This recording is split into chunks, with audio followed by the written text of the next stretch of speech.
Всем салют, с вами Ликей, и это наше интервью с основателем проекта Венера Жаком Фреско. Мы решили не задавать ему избитых вопросов, которые задают ему на каждом его интервью, на каждой конференции. Это можете на ютубе найти, хотя некоторые баяны мы, конечно, позадавали тоже. А решили еще задать вопросы, которые относятся к нашим выпускам, то есть о сексе, в будущем, о вегетарианстве, об отношении к животным, о будущем после будущего. В общем, все то, что мы уже в выпусках более-менее перемалывали. Но вот интересно, как это вот из серии «Мужик с бородой» скажет, да, вот такой классный мужик.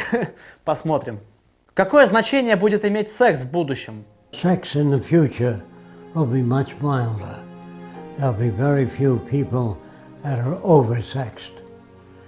Sex will be accepted as normal, just as going for a walk or whatever it is natural to do. People will have sex, but they won't talk about it. They won't say, gee, I just had sex. They wouldn't be saying, was it good? You know, none of that anymore. So everybody, you won't have to seduce girls. They'll have sex because they want it. Yes. Костик, мы же с тобой это уже год назад говорили, а?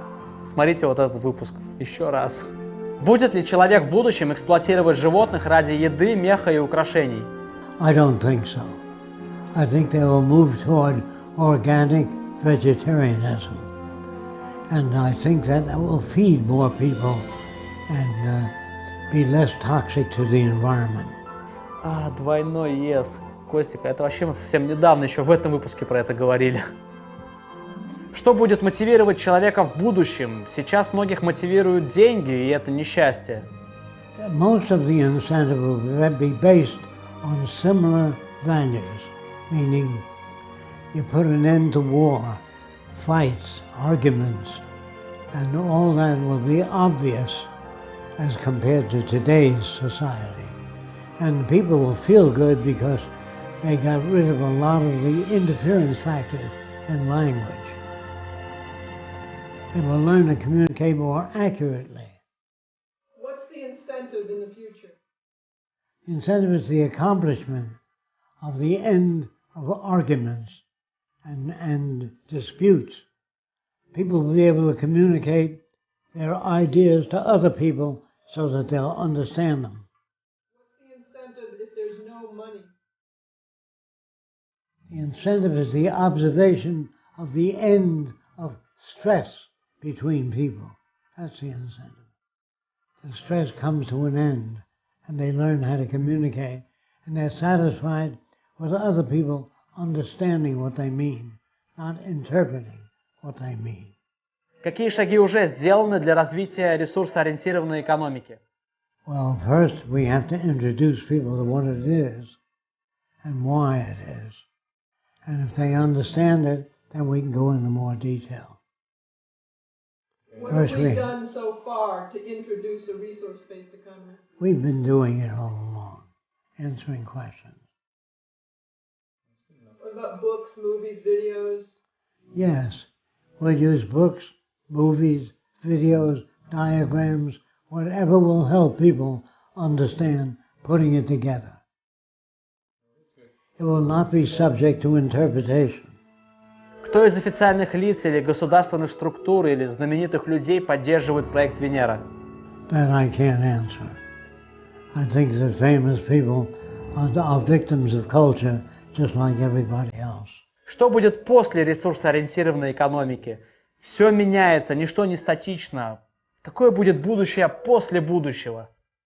Well, I think the language will be improved considerably, and there'll be shortcuts in language, explaining systems. In other words, if a person says, what is a resource-based economy? It would go to sharing all the Earth's resources amongst all the different people of the Earth. There is no such thing as priority groups that get advantage.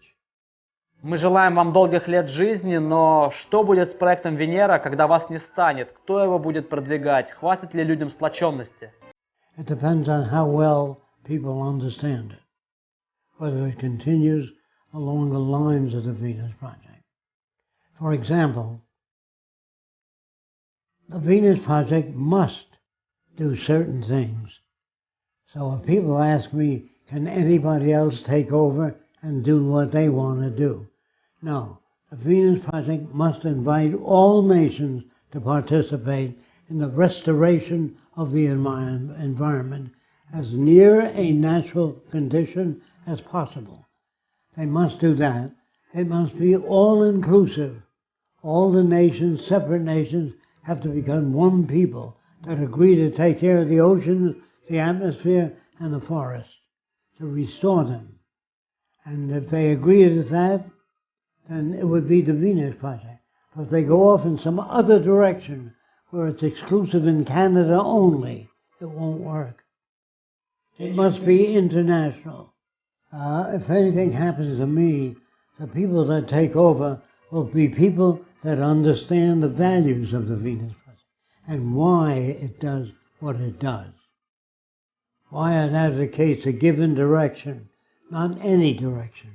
Any direction will bring it back to the old problems again.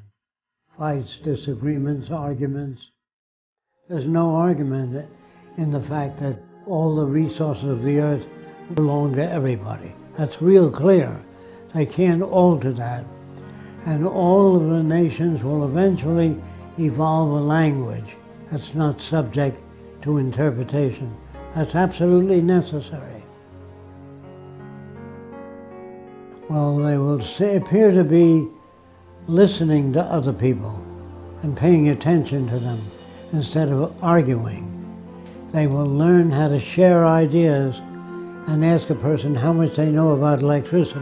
If they know little about it, then one well-informed in electricity will deliver information.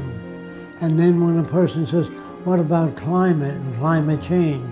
There'll be people that are climatologists that will talk to people about climate and climate change, how it works, and how it affects the growth of food, and all that sort of thing.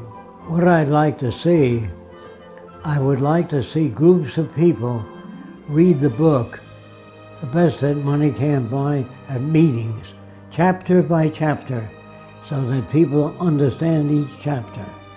So they discuss it up and back.